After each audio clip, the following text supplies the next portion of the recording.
Assalamualaikum warahmatullahi wabarakatuh. Teman-teman apa kabar? Semoga selalu dalam rahmat Allah Subhanahu wa taala. Kali ini kita akan bahas topik yang serius, bahkan mungkin bikin kita merenung dalam-dalam. Beriman kepada iblis. Hah? Maksudnya gimana tuh? Beriman kepada iblis. Tunggu dulu, jangan kaget dulu. Kita bahas ini bukan karena mengajak kalian untuk ikut-ikutan iblis, tapi supaya kita sadar. Jangan sampai tanpa sadar, kita malah lebih percaya sama iblis daripada Allah. Serius loh, banyak dari kita yang mungkin sudah syalat, puasa, ngaji, tapi perilakunya justru lebih sesuai dengan bisikan iblis daripada perintah Allah. Nggak percaya? Yuk, simak sampai habis.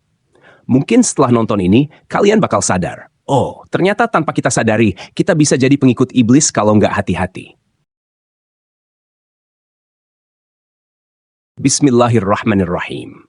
Rabbana atina fid dunya hasanatan wa fil akhirati hasanatan wa qina adzabannar.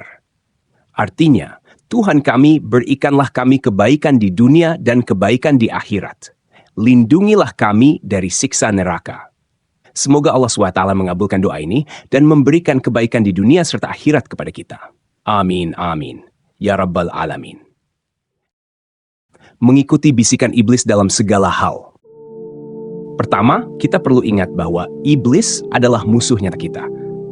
Sejak awal, iblis sudah bersumpah untuk menggoda manusia agar tersesat. Tapi coba kita lihat, seberapa sering kita lebih mudah mendengarkan bisikan iblis daripada ajaran Allah? Contoh simpel aja. Setiap kali malas syalat, setiap kali malas berbuat baik, itu siapa yang membisiki kita? Iya, iblis. Tapi anehnya, kita lebih nurut sama bisikan itu daripada perintah Allah. Allah Subhanahu wa taala berfirman, "Sesungguhnya setan itu adalah musuh yang nyata bagimu, maka perlakukanlah ia sebagai musuh." Kalau iblis musuh, kenapa kita malah ngobrol tiap hari sama dia? Kenapa kita lebih sering mengiyakan bisikannya ketimbang mengingat perintah Allah? Coba renungin, kita ini lebih takut sama dosa atau lebih takut kehilangan kesenangan dunia? Berhenti ngaku-ngaku beriman kalau setiap hari kita masih ikut arahan iblis. Menerima rayuan iblis dengan senang hati. Ini sindiran keras ya. Berapa banyak dari kita yang dengan sukarela menerima rayuan iblis? Saat ada kesempatan buat melakukan dosa, seringkali kita malah berpikir, nggak apa, sekali-sekali aja. Itu iblis yang merayu kita. Tapi kenapa kita malah terima kasih dan jalan terus melakukan dosa? Allah sudah jelas memperingatkan kita. Dan janganlah kamu mengikuti langkah-langkah setan. Sesungguhnya setan itu musuh yang nyata bagimu.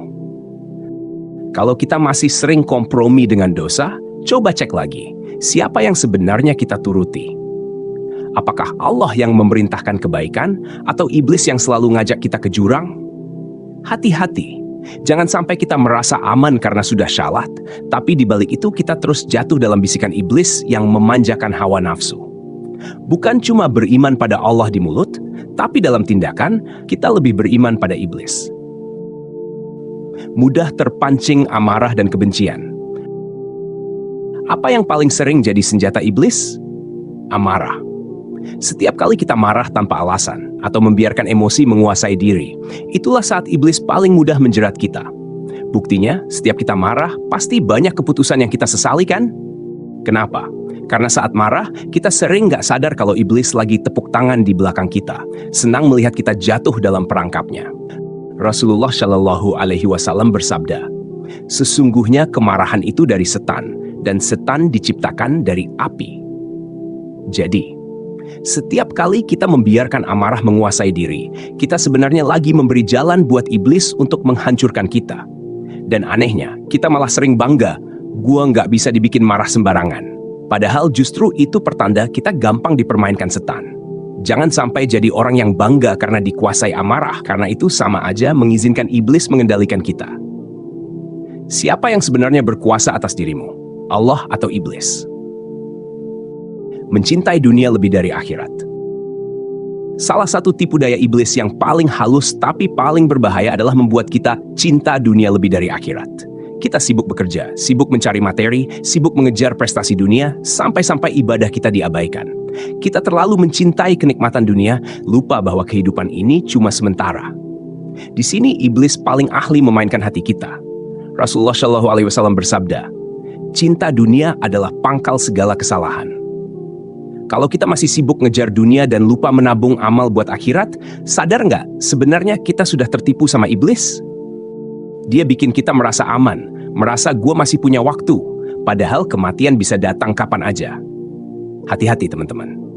Jangan sampai kita merasa sukses di dunia, tapi gagal total di akhirat. Mengikuti hawa nafsu bukan petunjuk Allah. Ini yang paling sering terjadi, mengikuti hawa nafsu. Iblis itu tahu banget kelemahan kita. Dia tahu titik mana yang paling mudah dijadikan celah untuk menyeret kita ke jalan yang salah. Setiap kali kita merasa senang mengikuti hawa nafsu, ingat, itulah saat iblis menang. Dia berhasil menipu kita, membuat kita berpikir bahwa keinginan kita lebih penting daripada perintah Allah. Allah Subhanahu wa Ta'ala berfirman, "Maka pernahkah kamu melihat orang yang menjadikan hawa nafsunya sebagai Tuhannya?" Ketika kita lebih sering mengikuti hawa nafsu daripada mengikuti syariat, saat itulah kita lebih beriman kepada iblis. Jangan sampai kita merasa aman hanya karena menjalankan ritual agama, tapi dalam kehidupan sehari-hari kita jadi budak hawa nafsu. Siapa yang kita patuhi? Allah atau keinginan kita sendiri yang sebenarnya dibisiki oleh iblis? Jangan jadi pengikut iblis yang terselubung, teman-teman. Jangan sampai kita tertipu, merasa beriman pada Allah, tapi sebenarnya lebih banyak menuruti bisikan iblis. Ingat, iblis nggak pernah berhenti menggoda kita, dan dia sangat pintar. Tapi kita yang harus lebih pintar. Jangan biarkan iblis menipu kita melalui hawa nafsu, kemarahan, cinta dunia, atau prasangka buruk. Semoga kajian ini bisa jadi pengingat buat kita semua. Mari kita lebih waspada dengan jebakan iblis, perbaiki hati kita, dan tingkatkan keimanan kita kepada Allah. Terima kasih sudah menyimak sampai akhir. Wassalamualaikum warahmatullahi wabarakatuh.